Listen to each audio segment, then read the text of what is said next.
My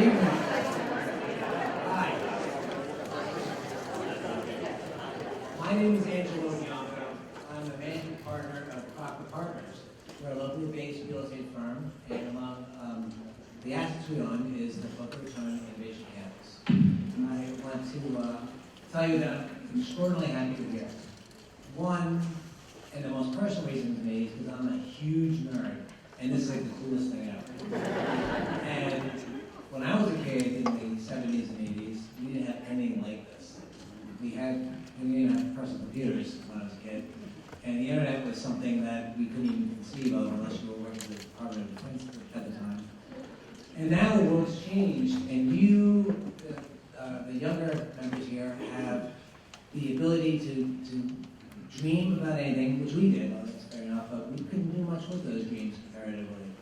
I'm very jealous of where you are today. I'm very proud as an older citizen to see what you've done and what you're doing for us. So I thank each and every one of you.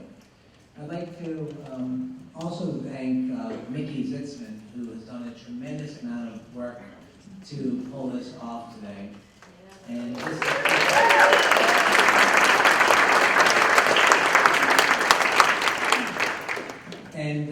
we are so happy to have two great local visionaries here, Dr. Joel Herbst, who I think everyone here knows, and Dan Kane, who everyone here should know if you don't know who that is. And we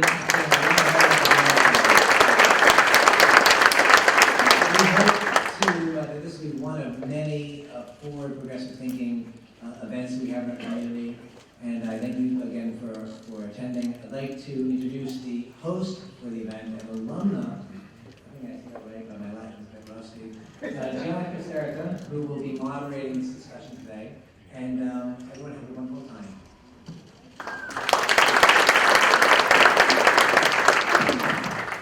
Hi, everybody. Thank you so much for being here. This is such an important conversation to have. We're going to be learning a lot. I know I will be learning a lot. So just a little bit of background. I went to Henderson for all 9 years, from kindergarten to 8th grade. It instilled in me the foundation of everything that has come after it. From high school to college to my career, I truly do believe that it was because I went to Henderson, and that's the reason why I'm here today. So thank you for having me. Welcome. This is going to be very exciting. So first of all, we want to open it up and talk a little bit about who the two of you are and how you both got to be where you are today. Joel, do you want to start? I was going to first Throw him right into the bus. I could get started.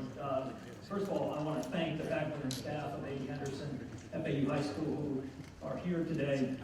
You guys just raise your hands real quick. Go ahead, raise them. Chris Meredith, raise your hand.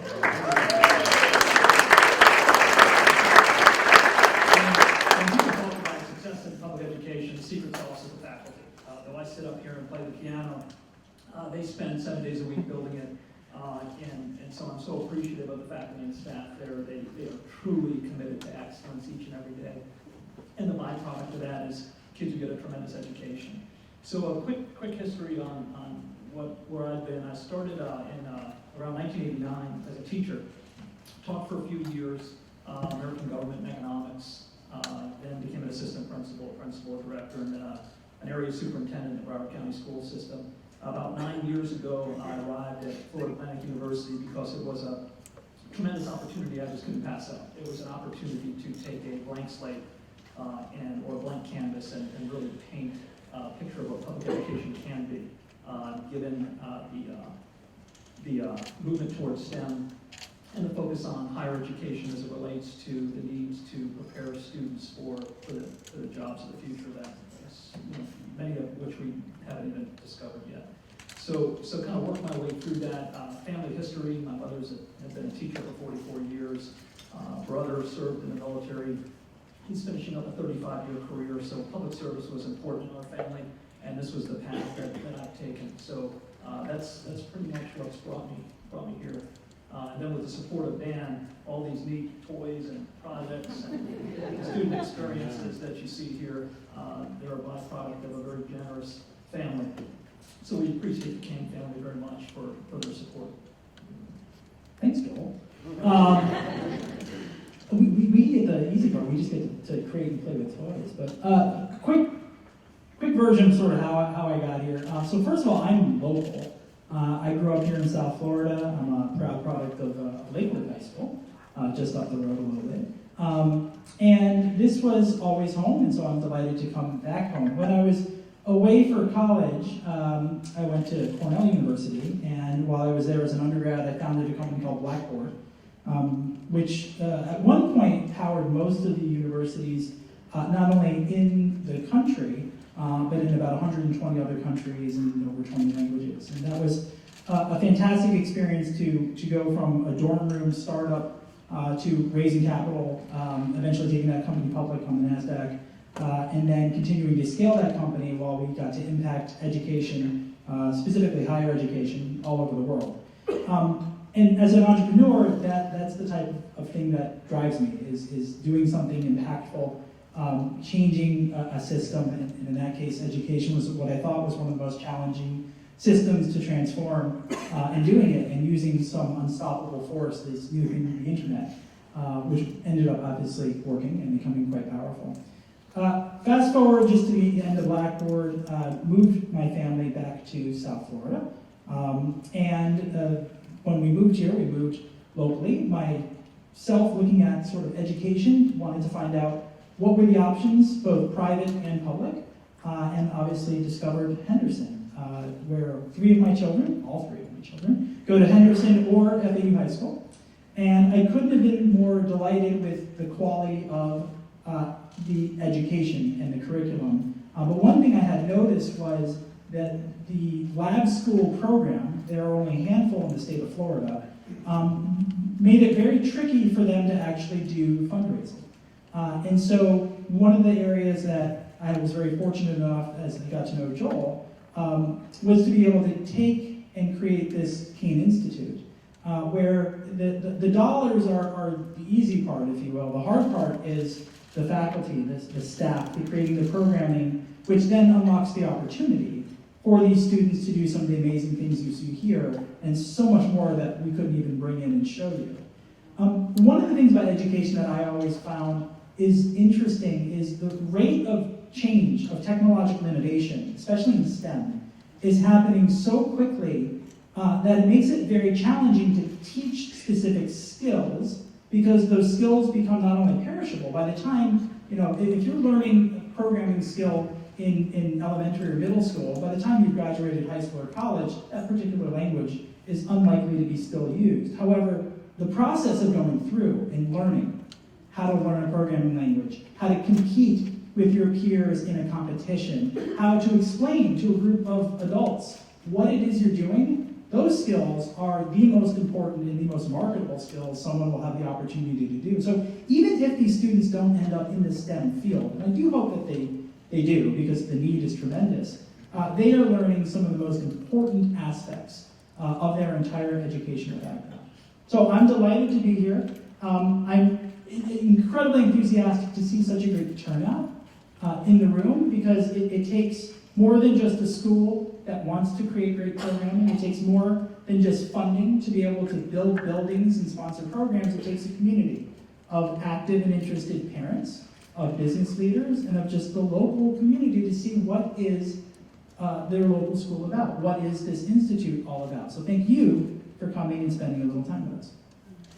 All right, thank you both. So Joel, we're going to start with you again, as you mentioned. So you're in the hot seat, Joel. You spent 30 years, of course, in public education, as you just mentioned, but we'd like to ask you a little bit, what is the current state of education, and are you concerned, whether we're talking about here in Florida, the nation, or globally? So I'll start off in reverse. Globally, there's a struggle. The PISA scores just came out, and that's kind of like the international scoring of how students do, especially in the math and sciences, and it's disturbing. We continue to fall further behind other countries.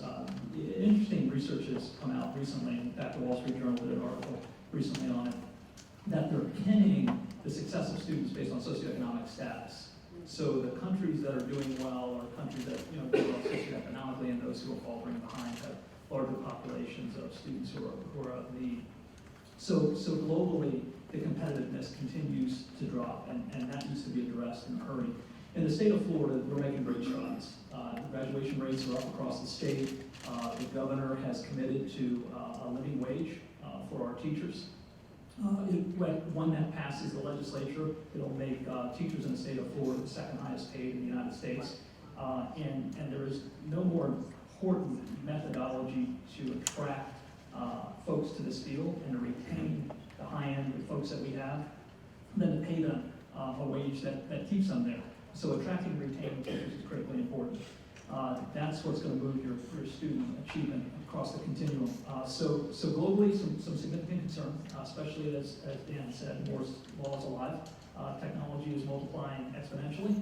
So the teachers who come to us need to be prepared to teach those relevant skill sets to our kids. The state of Florida, there's great hope. We have a governor who's focused now on funding education at levels that we have never seen before.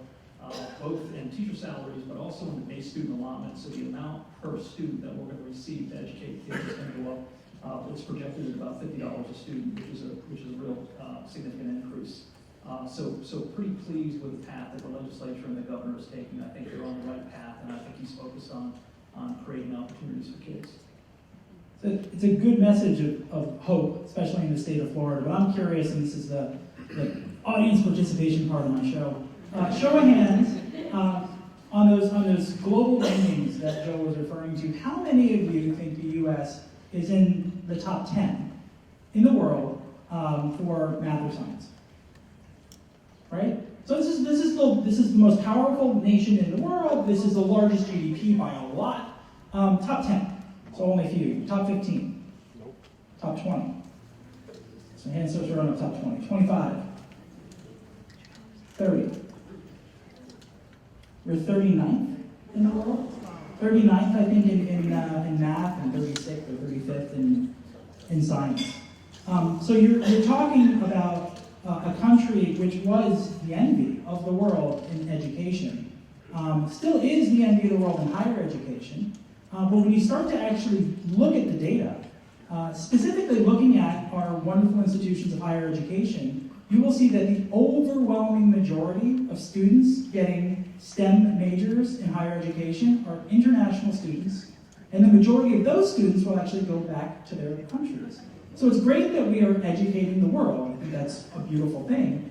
At the same time, we are not going to be the United States the net recipient of all of that teaching, all of that learning. So we need to prepare our students today for these jobs and careers of tomorrow. Not everyone needs to go into STEM or STEAM science, right? But there are incredible, overwhelming demand for STEAM-related jobs. And selfishly, I'm the CEO of a company here called Modernizing Medicine. We have about 600 employees here. I need 600 more. A lot of them will need that preparation, that background in the sciences. And again, it's not the skill. I don't need a specific language. I need someone who knows how to be a team player, who knows how to work on a challenging engineering or mathematical problem and deliver something. And Henderson is doing a great job. We hire FAU alum. We hire FAU High alum, which is wonderful. But there's so much more we're going to need. So selfishly, getting involved in making sure that the school system is preparing the workforce that I need as a CEO to hire is part of why we do what we do. And Dan, you were talking about modernizing medicine, of course, but how is it impacting you? Are you having a tough time maybe filling some of those positions? And what kind of change would you like to see in education in the country right now? Absolutely. So I think modernizing medicine is a little fortunate in that we have an incredible culture, we have an incredible team, and so when we have an open job rec, we get dozens, sometimes hundreds of applicants for that job. But overall, and we certainly do struggle for engineering-related jobs specifically, and not just the hard engineering sciences, all the things that go around it, the usability, the design, the requirements gathering, the QA, the testing. So the STEAM jobs are absolutely the hardest jobs in the country to fill. They pay the best, right? So you're talking about students who are coming out of school with any sort of STEAM background are getting disproportionately higher wages. I think the stat was like $90,000 is the average starting salary for someone coming out of higher education with a STEAM-related degree. So they are in high demand, and there are at least 1 million open STEAM jobs or STEM-related jobs right now in the US, and that's only going to increase.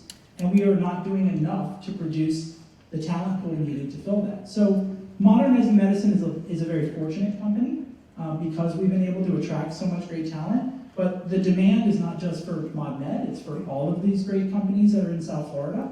And South Florida has become a net exporter of our top talent. And that is one of the things that I think we as a community need to make sure there are more interesting, high-paying technology and STEAM-related jobs so that when we graduate these fantastic students from our universities, they have places to go and work without having to say, I need to go out to the Silicon Valley or New York or Boston or Austin or wherever they think they need to go. They can get the great jobs right here. Perfect. And again, Dan, see, I told you I was going to give you a break there, Joel. How did the Kane Institute for Advanced Technologies begin? How did that all start? So Joel and Mickey kind of put their arms around me, put me in a headlock, and said, we have an idea. It wasn't anywhere near that difficult. Yeah. I mean, education really is a genuine passion. When the capital campaign started, the school had been somewhat unsuccessful in the past at getting the attention of, at the same time, the House, the Senate, and the governor.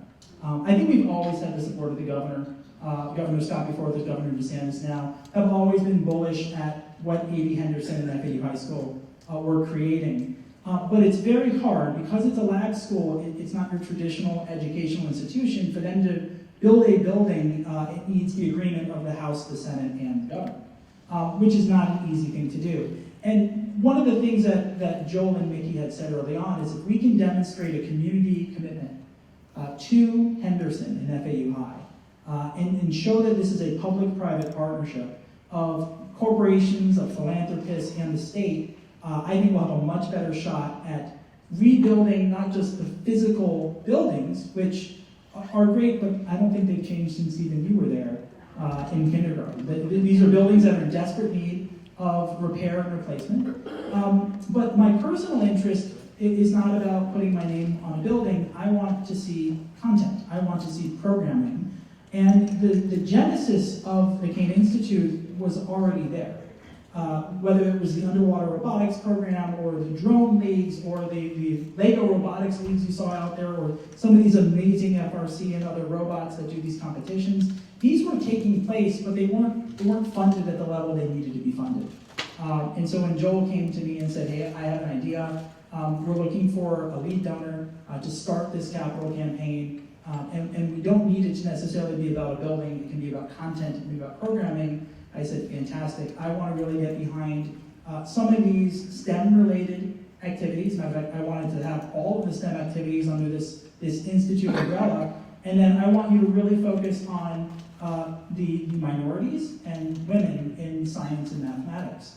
And the results of that in the last few years have been tremendous. I mean, you can't take away from the entire population, but just some of the things that these minorities and women have done in the last few years is fantastic. We had an all-female minority underwater robotics team, trying to say that, that not only won the local competitions and the regional competitions, but went on to the international competition and take the gold medal. And it's delightful. No one should be surprised, but it's delightful to take the opportunity. And that's just one of many, many examples. I know my own daughter, Anya, was part of an elementary school all-girls underwater sea perch program that would 3D print their own underwater robotics and race them through various obstacles that were set out. And just for her to see that that's normal, that a group of her and her friends can get involved and build and 3D print an underwater drone and then compete, inspires her to be able to say, well, what else can we do? What else can we program? And so that it's just, these are students that are switched on. All we need to do is give them content, a little bit of encouragement, and then get out of their way. Perfect, Joel. Let's talk about that a little bit.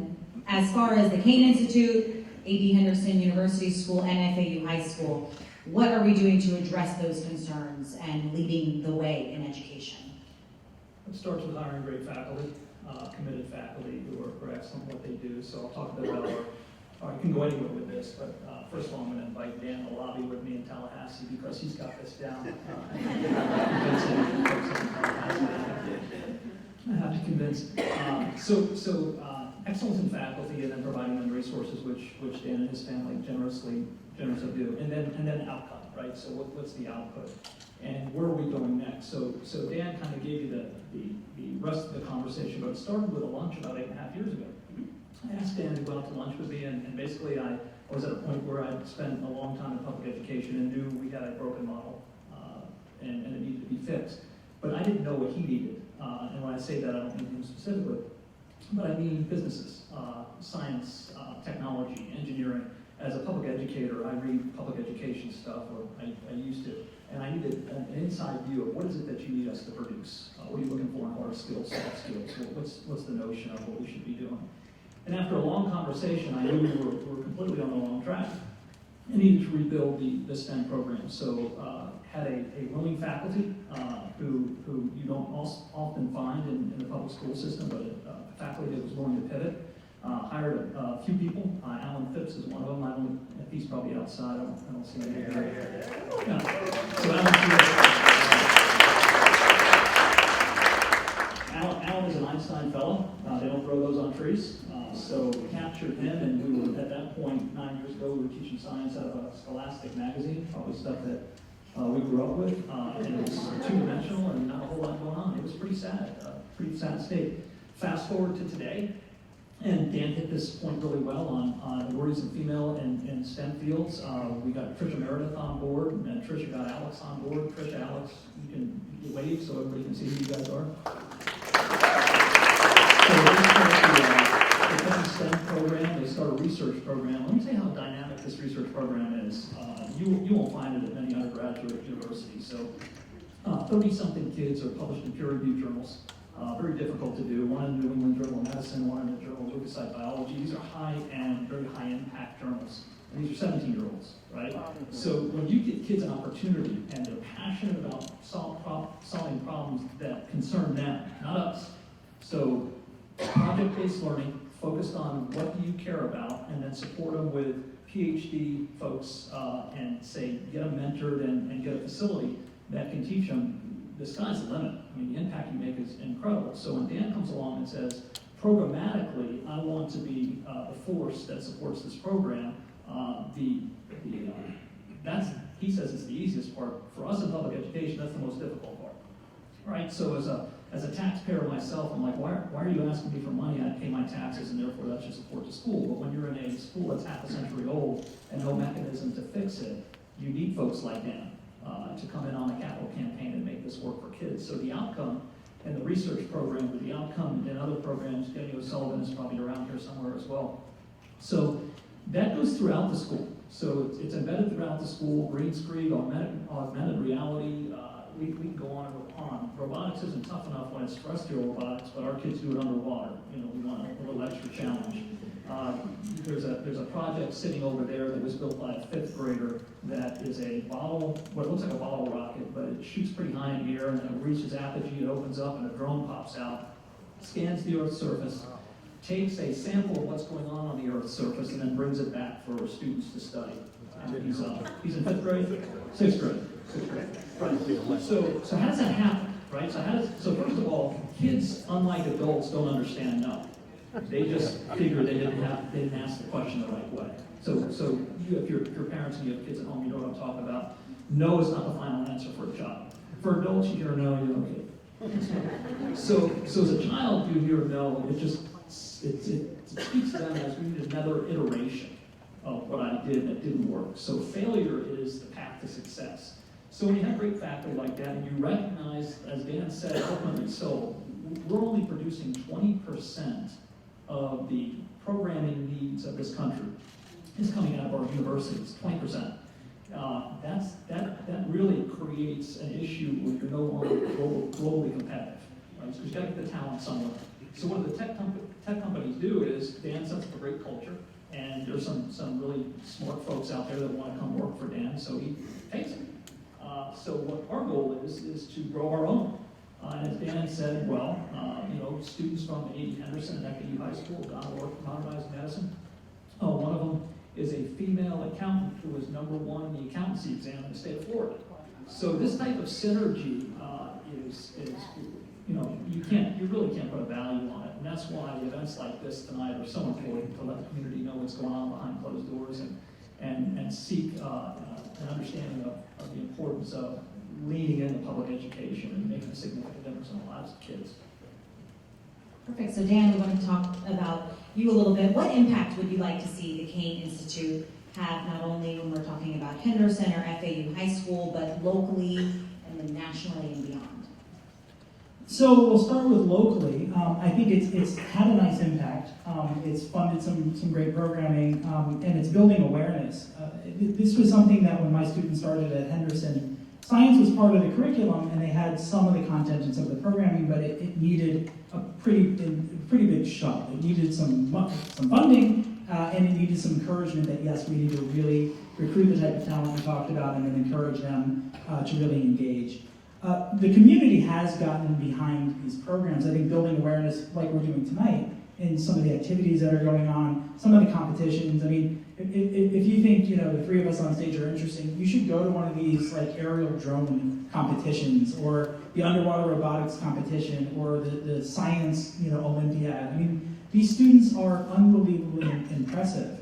And they win, right? And look, I'm an entrepreneur, so we take risks and we win some, we lose some. But winning is important because other people then want to do that same thing.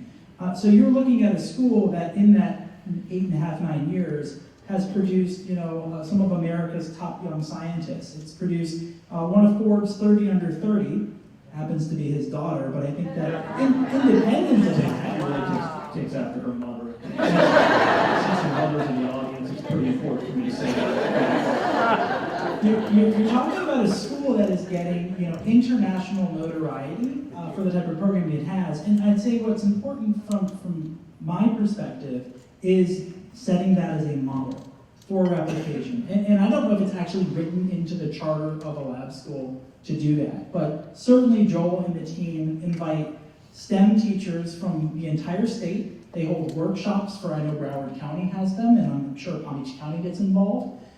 They are showing and teaching other STEM teachers how to do this, how to get their students switched on, how to do undergraduate research at the high school age. So they're a model. And one of the things I would love to see is, and I genuinely don't care if it's the brand of the Institute, but I want to see this model replicated at other schools. There are so many opportunities where you have schools that are in proximity to universities where this same model can take place. And it just takes a community that is committed to it, because the students are switched on. And what we need to do is make sure that along the way, we give them what they need. We give them access to technology, but more importantly, enthusiasm and encouragement. And then when they say no, we encourage them to come back with another way to approach the problem so that we can say yes. And let's talk about that a little bit more, because you hit on something I think that's very important as far as us being a model. Because the legacy, of course, isn't just to help our school, it's to help the country, it's to help everybody. Why is that so important? So what we do there is, and not just because I work there, because I want to take credit for it, but what we do there is pretty phenomenal for kids. But if it ends there, it's not the impact we want to make. So if everything stops at the schoolhouse gates, I think you've shortchanged what this can become. So as Dan says, replication is critical. And fortunately, I'm at a university that really pushes that envelope pretty hard. And in fact, I saw a couple of deans here that are supporting us tonight. I saw one from the College of Education. I thought I saw Dean Apta earlier from the College of Science. There it is, College of Science. So when you got deans from the colleges who say, I want to help and make this thing work, replication, as Dan said, becomes that much easier. So we are replicating. We're opening up a high school in August in Jupiter called the Max Planck Academy. And that's going to be really tethered to neuroscience and the need to not only teach kids high-end research, but there are significant societal problems that our kids really want to lean into and solve. So the neurodiseases, dementia, Alzheimer's, et cetera, are pretty important to get a handle on that kind of stuff. And what you'll find with really, really bright kids, this class the junior class right now has 25 National Merit Scholars in it out of 135. And if you're familiar with National Merit, that's 0.0001% of the population. So when you have that many kids in one place, they can solve some problems that you would say, hey, you can't take that on. But they can take it on. And as Dan eloquently said, we have 2 kids with patents and 2 kids who are patent pending. These are high school kids. There are people who work their entire career not secure a patent.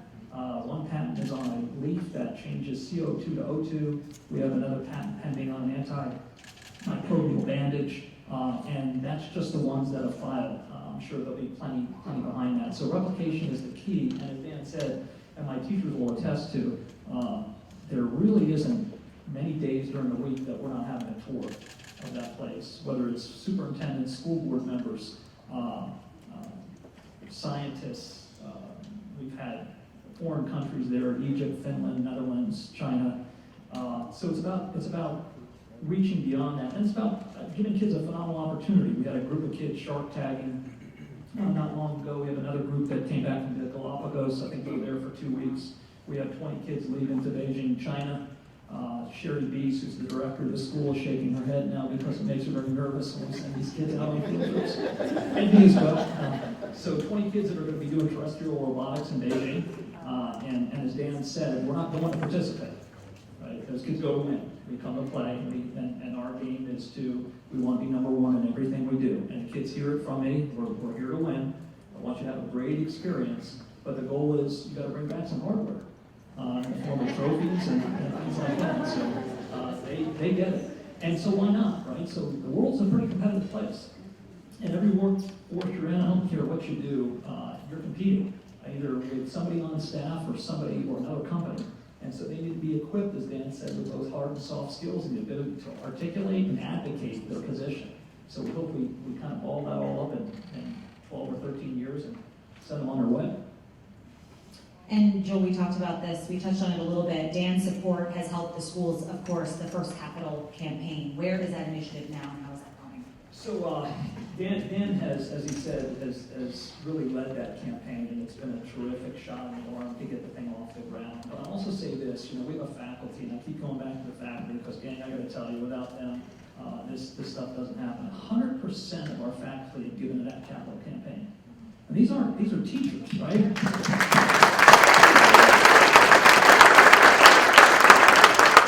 There's not much at the end of the month when you're a teacher and to say, yeah, I'm committed to making this thing work. So Mickey Zitzman, who's around here somewhere, there he is. So Mickey kind of runs the capital campaign and development side of the world.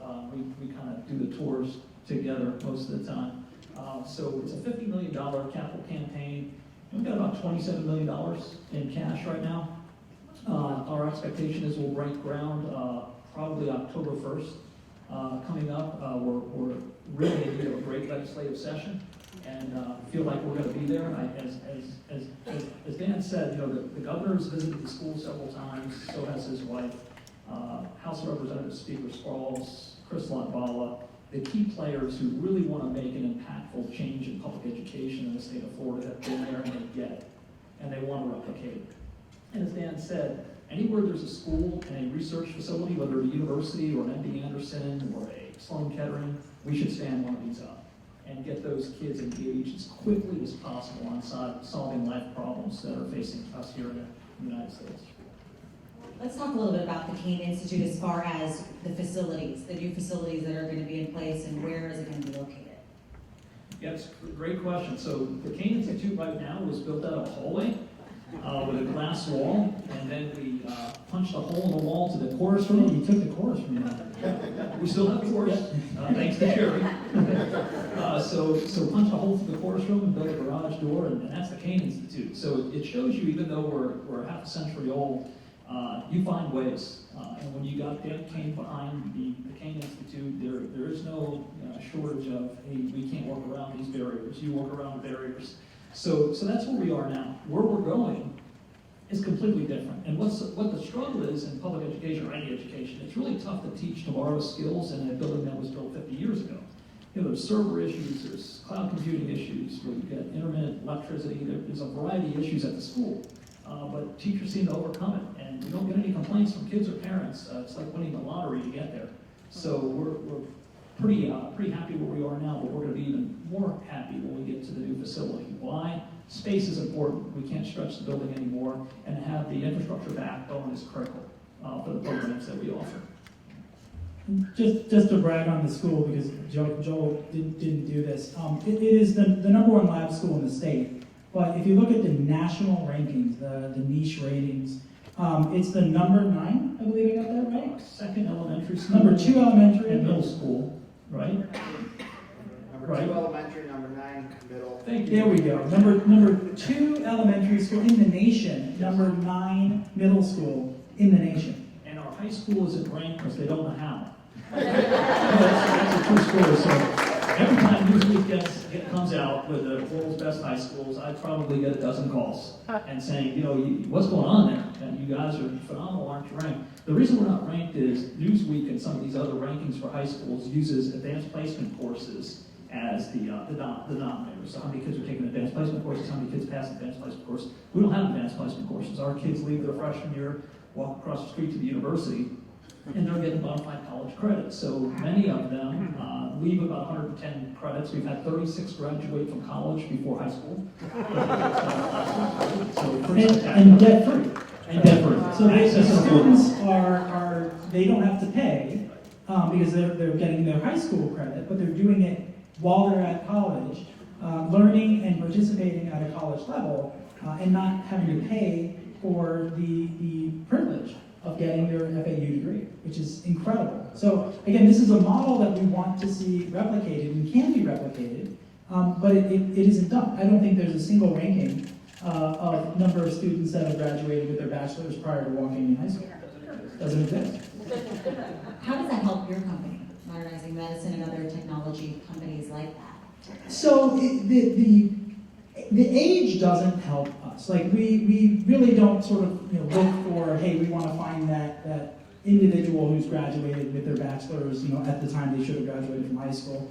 But the students that self-select for that type of a program are absolutely the type of students that thrive in an environment like Modernizing Medicine, where all of their peers are they're doing it for the right reason. Right? We are actually focused on transforming how data and content are used in healthcare so that providers actually have a much better experience. It's all using the iPad and cloud, and it's a fun thing to do, but more importantly, it's a tremendously difficult challenge. Right? Healthcare is the largest part of our country's GDP.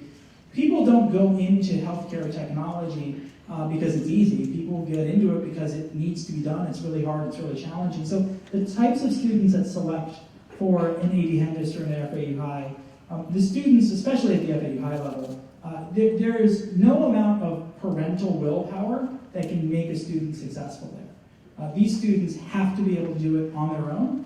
They have to have the maturity to be able to operate at a collegiate level, and they have to be driven in order to participate at that level. And so, I can speak from experience. My son is here in the audience. This is something that he wants to do. Like, he would be otherwise, I think, bored at a traditional high school, even if it was a really good high school, but you put him into a college campus with all the dynamics and all the maturity that he needs to be able to get there, and you say academically, you have an entire university at your disposal. You want to do research on fill in the blank, it's available to you. You want to get mentored, you have it. He is currently doing undergraduate research using computer AI, so artificial intelligence and machine learning on vision, to understand how certain, in his case, hybrid monkey populations are used. So he's actually doing facial recognition of hybrid monkeys. And it's not a made-up project. The researchers are desperate to understand when they are taking and collecting samples or doing analysis to attribute it to the correct monkey. And that may seem like a silly thing to worry about, but when you get it wrong, your data is wrong. And so this problem existed, and Connor sort of stepped up and said, okay, I think we could actually use computer vision to build a model that works. And he still has an entire semester to finish it and publish on it. But the concept is great. He's been challenged, and he has, in the last semester, learned how to actually teach a computer to recognize individual hybrid monkeys out of the population, which is incredible. So this is just another example of these students where you give them a real-world challenge, and you give them encouragement, and you get out of their way, and they can do incredible things. How old is your son? He's 16. Oh, pretty impressive. Okay, so before we open it up for questions from the audience, I want to give you both just a moment to give some final closing remarks. So I'll start. Thank you for being here. It's that commitment in a community which is incredibly important. This should not be viewed as a sell on the Institute. Yes, it's in fundraising mode. Yes, the actual physical buildings do need people's names on them, and it can be anything large or small. So certainly if you have the ability to get behind something like that, I encourage you to do so. But more importantly, thank you for coming out and hearing a little bit about what's happening there. I encourage you, if you haven't already, to talk with some of the students. Because as much as you can hear from the administration and the faculty and the staff and the national rankings, just 5 minutes with one of these students and you'll see for yourself the magic that is happening at 80 Henderson and FAUI. Wow, he's really traveling with me. I've got some places to go. We'll raise that money in no time. So appreciate Dan so much. He took a risk. He was the first one out of the gate when he saw we had absolutely nothing but magazines. And he's a guy that said, I believe in conceptually what you're trying to do, and I'm going to step up and make this thing happen. So huge thanks to him. And as we continue to work together, I know great things are in store for the future. Parents are critically important to our success as well. So I often tell parents that home is a school zone too, and there's a significant responsibility. If your expectation is such that we're going to educate your children in 7.5 hours and all's going to be fine, that's a bad expectation to have. So parents are, and many of our parents are here, and our leadership is here as well. So very thankful for the parents that we have there as well. There's a guy standing in the corner of the room who has a son here. His name is, the man standing in the corner of the room is Scooter Willis. He's at the school more than I am. Truly. I mean, you talk about parent volunteer. He's the one who's going to be chaperoning the Beijing trip for robotics. Sherry's continuing to shake her head. So it's that combination. It's somebody from the community who says, yeah, I get it, and we have desperate needs globally as far as it relates to STEM education and STEM science. It's teachers who get it, and you drive by that school on Saturday and Sundays and you'll see a dozen cars in the parking lot. So they work around the clock. It's the leadership who's sitting in this row here, Gracie and Delise and Sherry, and their work to make sure I stay out of trouble and we get kids everything they need. So when I say I'm going through all these names, it's a team, and even with a team in place, without the support of Dan and his family, it's just a team that just really doesn't have the traction that we need in order to be successful. So really appreciative of those folks. And then lastly, though he's not here, his schedule is ridiculously busy as the president of the university. John Kelly is a guy who it's about next every day. That's a great, you won that award. What are you doing tomorrow? You got that type of support coupled with that type of leadership. It's how does a diamond get made? And diamonds get made pretty simple, time and pressure. That's how we make diamonds. How do you make great kids who perform at levels that are unimaginable? Time and pressure. And they step up and get the work done. So thanks to everybody, and of course to Dan and his family for their generosity. It continues to be a difference maker every day in what we do.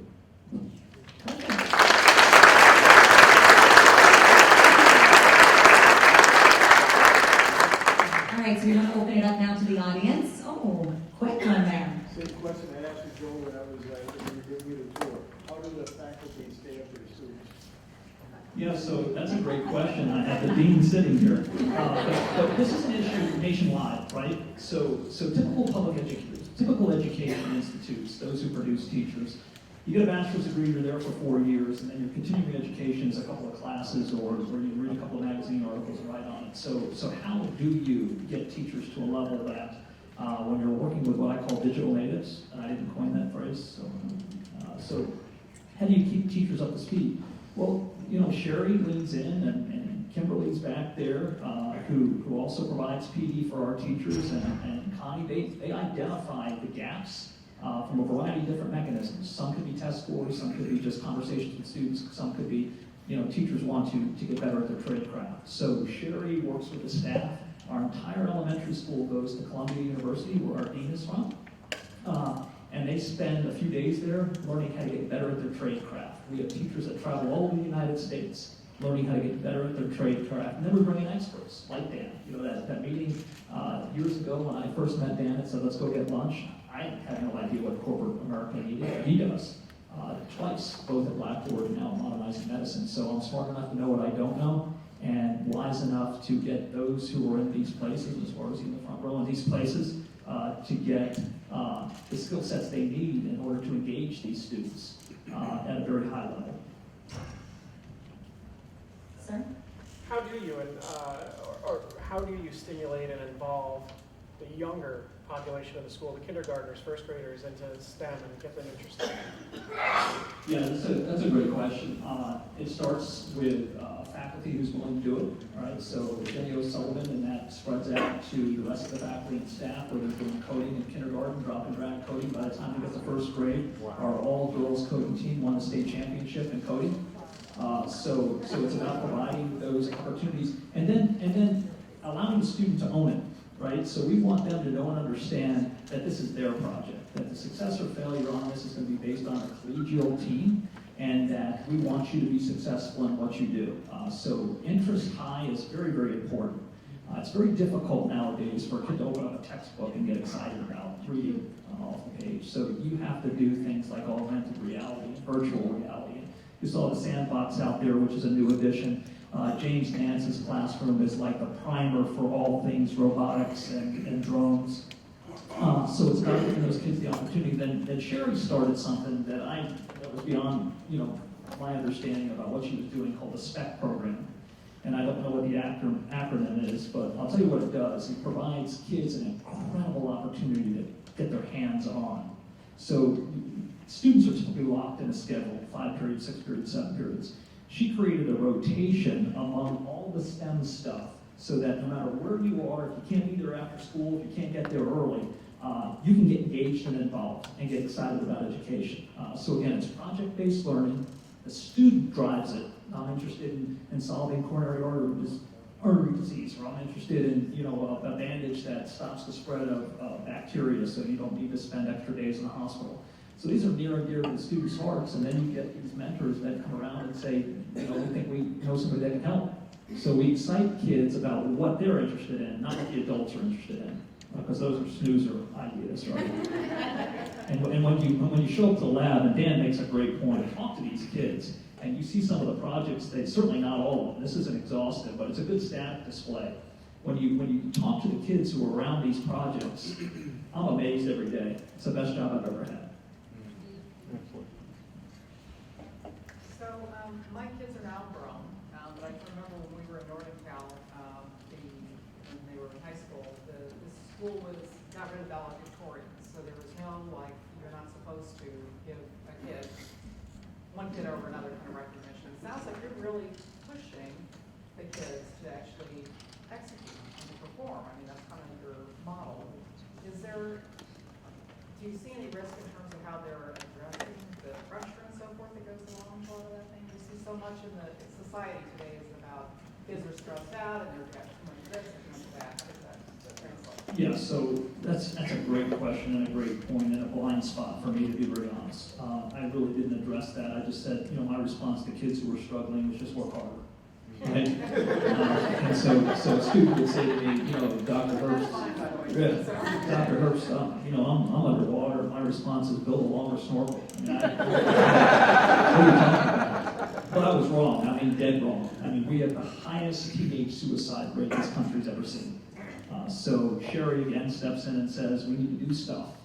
She partnered with Barb Schmidt, did mindfulness Mondays, and Karen is sitting right here in front of me. She works with Dick and Barb, and Sherry basically said, look, if we don't have mechanisms in play to deal with this stress, especially during exams, we're gonna have a real problem. And she was absolutely right. So she put in hired staff, more guidance counselors, mental health counselors. Charlie is our, what do we call Charlie? Comfort dog. So Charlie the comfort dog comes around. They make sure they bring him to my office. Apparently they think I need some comfort. So Charlie spends some time with me and I get to know Charlie. So we put those things in play because it's a stressful environment. But getting back to the valedictorian salutatorian, I don't think anybody wants to hire somebody in a company who doesn't want to be a winner. Won first, right? So we're creating that atmosphere with wraparound services, right? We're catching those kids when they're struggling, but we also apply pressure. We want those kids to be the best they possibly can be. And oftentimes, you don't know how successful you can be unless somebody tells you and shows you, right? So you hold yourself back, unfortunately. So Sherry's opened up these doors and of course, has created significant support for our kids. One more tie into that is that a lot of the competitive teams are team-based approach, right? And so much of the real world is not an individual contributor anymore. The world has just gotten too complicated to find that, like, well, I'm just a lone wolf, number one in what I do, and I don't need any help. When we see these teams compete, it literally takes an army of them to pull it off. And I love seeing that approach, when a team has to come together and design something and execute something and go out and win together. Some of them are individuals, but the majority of the Kane Institute competitive teams are that they're competitive teams. They compete locally, they compete regionally, and then they go out and represent this great institute on the international stage. And more often than not, they're bringing home the hardware, which is great. So we're really proud of them, and it was. We do want them to struggle. We want them not to feel like they can't get help, but we do want them to work hard and to focus and to apply themselves and help each other out. And there is that great safety net there, but the reality is that they can, when they apply themselves, achieve amazing things. And so more often than not, we're just trying to get out of their way. Any other questions? Yes, sir. What are some of the steps that can be taken for some students in other schools that might not have funding for, STEAM and STEM education? Obviously, there are some talented students, across the state, but how do you turn on those students where the lack of funding exists? Yeah, great question. So locally, we open up our doors. So we're open all summer. We have the Henderson enrichment program. We have an engineering program. We have junior ROTC from the state of Florida that come in with a new school currently that holds a Department of Defense contract for K-12 education. So we draw from throughout the state of Florida over the summer. The next piece is a little bit more difficult, what you're speaking to. So let's say a school in Alachua, Florida, so you're right next to Gainesville. It would be incumbent upon that principal / superintendent, directors, whoever runs that system, to tie into University of Florida. Same thing. So when you look at the number of private and public universities throughout the state of Florida, there's a ton of them. And unfortunately, there's not a whole lot of partnership going on there. When you couple that with the number of businesses that are throughout the state of Florida, you will see the dynamic that exists between a business, giving their employees time to work in schools, and most do. Believe it or not, they have this 20% rule where you can spend time working on business-associated ideas, but go out and push out to the schools. So really, partners is critically important. You're not always going to get the funding and the school building that you need, but you can always find a Lego robotics set or even Sea Perch, I think, all in. Alan, what's the cost to get into Sea Perch? Yeah, so like a Sea Perch kit is $180, and what we've done in the past is we've hosted, the past 3 years, teacher workshops, and we've partnered with incredible community partners like Resolve Marine, like Advanced Roofing and Advanced Green Technologies, and Rob's sitting here, where we've asked them, hey, we're going to have 20 teachers on campus. We'd love for each one of those teachers to go home with one of these kits. Would you help us out and sponsor that teacher workshop? So we've been, last time I checked, we've given away over 200 kits because of either grants that we've written to then disseminate those kits, or we've had great sponsors step up and help us with that community effort. You need engaged parents. You'll have an engaged community. There are businesses in every community, so the actual dollars you need to do these things aren't big. You need mentors, and you need parents. What's holding back from forming these partnerships with surrounding universities? Time. These teachers, to do it right, they're dragging themselves to the car at the end of the day. Those are the teachers we have there. They're exhausted. So you got to have outside support, outside agencies, outside folks kind of building those partnerships along. I have Alan and James and Nikki and myself. We seek out these partnerships, and then the teachers do it on their own. Once they find out, hey, this is an opportunity to get kids firsthand knowledge or engaged, the teachers really, kind of lead that charge. Going back to Trish Meredith, she wrote a grant to the Bachelor Foundation for $100,000 and something, so she built her own lab in the school. So we have other teachers doing that across the school, because they know it's important to build what you want or create the opportunities for kids. I would just add that the expectation, I don't think historically has been there, that the universities, whether they're public or private, felt like they were catering towards a certain demographic, and it was, not high school kids or elementary or middle school kids. This school changes the model. It sort of opens their eyes up. So wait, if we just make some of the resources we have available and create some of these programs, we can actually have students who publish in the New England Journal. And it takes a very special student to do that, but without the university partnership, that student never publishes. And so you need both. You need to set the example, and then you need to open up people's minds to that this type of, whether it's public-private partnership or high school partnering with universities, like the proximity there is throughout the country. There's nothing that holds it back.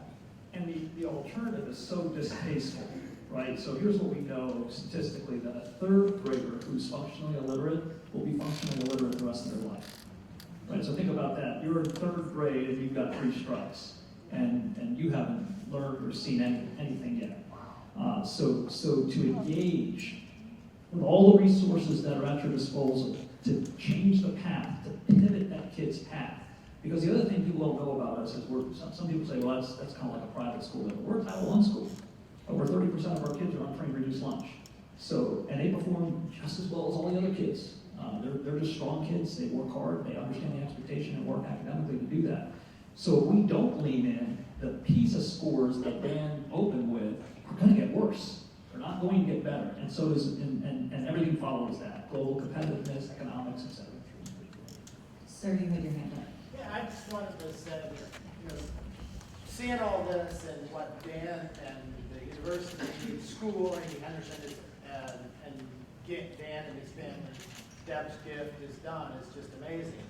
But I also am excited to get educated about a capital campaign, because I'm kind of used to, in other environments where you get bombarded by this, I think, oh, Dan gave all this money to this, and so this is just how it works. And I didn't realize there was opportunities for everyone to contribute, right? I mean, few are going to be able to match the contribution that Dan and his family's done. But the fact that there's a possibility here, I think, it's a nice education to get. And I think, the more you can elaborate, because I'm used to getting emails and things like this in other environments, and I haven't really seen that. So I think it's a nice service for us to know. We'll definitely talk, but everyone has a folder and packet of information with my information in there that walks you through what we're doing. So. Thank you, though, for mentioning But yeah, thank you very much. One of the biggest issues with educators is we don't like to ask. We really don't. It's not what we're built to do. So thank you. Sir?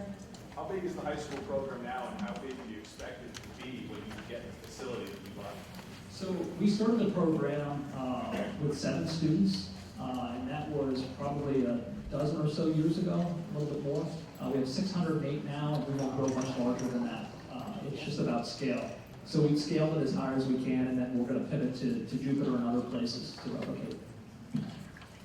But that pivot to replicate it shows that it's more than just what we can have here in Boca. And then again, it will be FAU up in Jupiter and with Max Planck.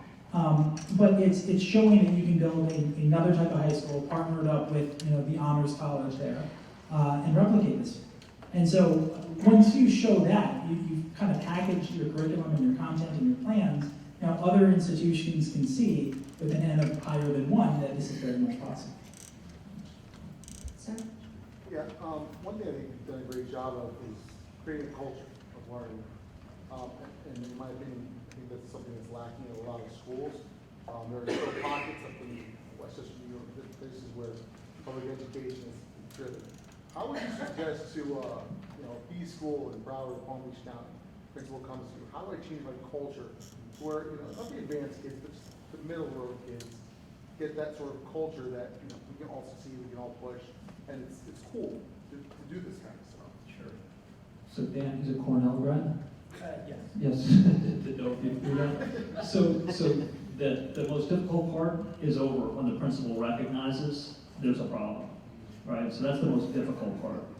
So once you have a principal who's willing and recognizes that we can go in a different direction, That's step one. Step two is the faculty, right? They got to be equipped. You have to be able to teach. They got to want to learn. They got to want to lean into the lives of kids. So that's the second part that's tough. And the third part that I think is incredibly difficult, or Dan says it is, is fundraising. It's really taking what Dan has done and making it a multiplier, right? So what the Kane Institute does is not only impact the 1,206 kids we have on campus, but its reach is far beyond that. It's a state reach, it's a national reach, and it's quickly becoming an international reach. I said today, I think we have, and I don't see our admissions person here, but I think we had about 5 families that moved, physically moved. 3 from New York, 1 from Rhode Island, 1 from across the way at Naples, 1 from the Bahamas. They physically moved their families so their child could attend our high school. That's really saying something, but it started with one person. Dan says, I get it, I'm going to support you, let's make this thing happen. And really, my expectation is, I would think it would be a failure if we don't replicate this all over the United States. Mine's a bit of a different question, but it has to do with, say, like the older demographic, like 20 to 25, who just graduated, who, when they were in middle school or high school, they didn't have these opportunities to develop these hard skills. What do you say to them who may have had the inquisitiveness now, but they didn't have the time and the pressure at the time to actually develop those skills? How do they go about doing that? Sure, I'll start. So there are dozens, hundreds of programs in every community, but certainly here in South Florida, for you to continue to learn. Learning doesn't end. Learning should never end. But if you're interested in learning coding, artificial intelligence, whatever it is, there are boot camps, there are programs for meetups, there are all sorts of ways for you to get involved and develop those skills. You can take entire courses online for free, right? So anyone with internet access, you can take Stanford courses on machine learning and AI for free, right? And if you want to know, well, you need a serious computer to do artificial intelligence, yeah, but Google will give you $300 free of Google credits in the cloud to use their advanced machine learning infrastructure. Google actually just announced a new tool called Collab, and Google Colab's entirely free, unlimited, for access to a graphics processing unit for machine learning. But I keep going back to kind of machine learning and AI. The jobs of tomorrow are going to be very heavily in technology based on these types of algorithms. They are now part of the core curriculum in China. So every student in China is learning machine learning and artificial intelligence, every one. And here it's something that we have, I'm sure at the university, a handful of courses on it. But we need to start making these things available to students at all ages, and even our students that aren't in high school or in middle school, but the students that just want to learn about it. There should be ways for you to go out and find that. Yeah, so I think I'm 52. I'm right in there. 52 or 53, and I just signed up for a class on MATLAB, beginning course. I don't know anything about it. My kids are doing it. I need to be able to understand what they're trying to accomplish, so I'm 53 and just started an online course. So where do the students come from? Your public school, so. All over. So our catchment area is as far south as Carroll City. Are you selecting students, or do they have to meet a criteria? I guess I would. So the high school is criteria based. So we have kids as far south as Carroll City and as far north as St. Lucie. And kids who can't travel, their families move. So it's a pretty big catchment area. And that's pretty much where we find our students. So you're selecting, you're going through and selecting and reviewing their Yeah, it's a pretty complicated algorithm that we use for these students. It's everything from test scores to personal interviews to written statements to letters of recommendation. There's about 8 or 10 different inputs. And then I think we're right around 1,500 applications. Chris, right around 1,500 applications? Yeah, so over 1,000 applications. They close midnight tonight, so we'll probably get another 200 more because kids are kind of procrastinators. So we run all these kids through the algorithm. We get a cut to about 155, 160, and then we sit together as an admissions team and say, and who's going to get the selection.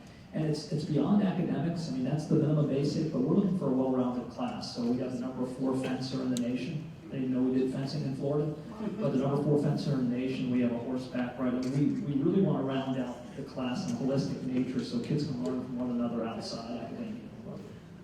What percentage of your elementary school and middle school students go on to? Yeah, so it varies. Really, we like to, and we continue to talk about this, on how we can ensure that kids who choose to go are capable of going. That's our goal in K through 8. But some kids, it's not a good fit for them.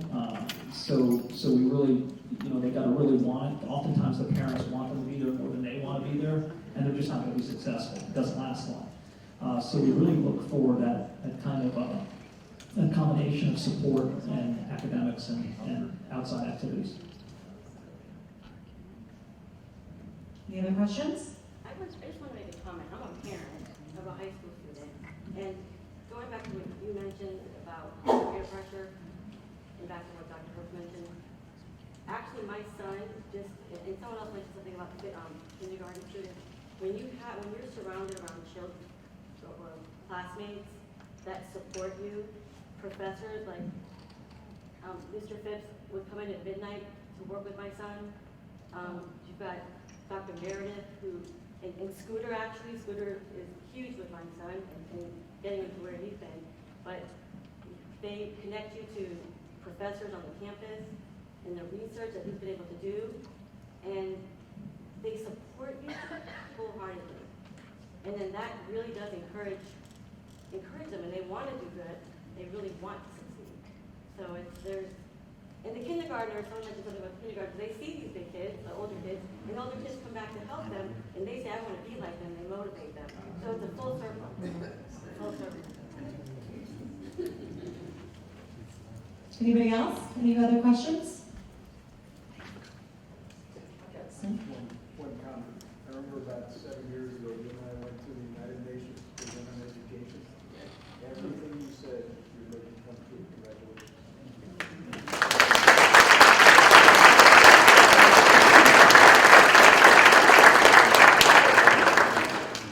Well, I think that's a pretty good spot to end on.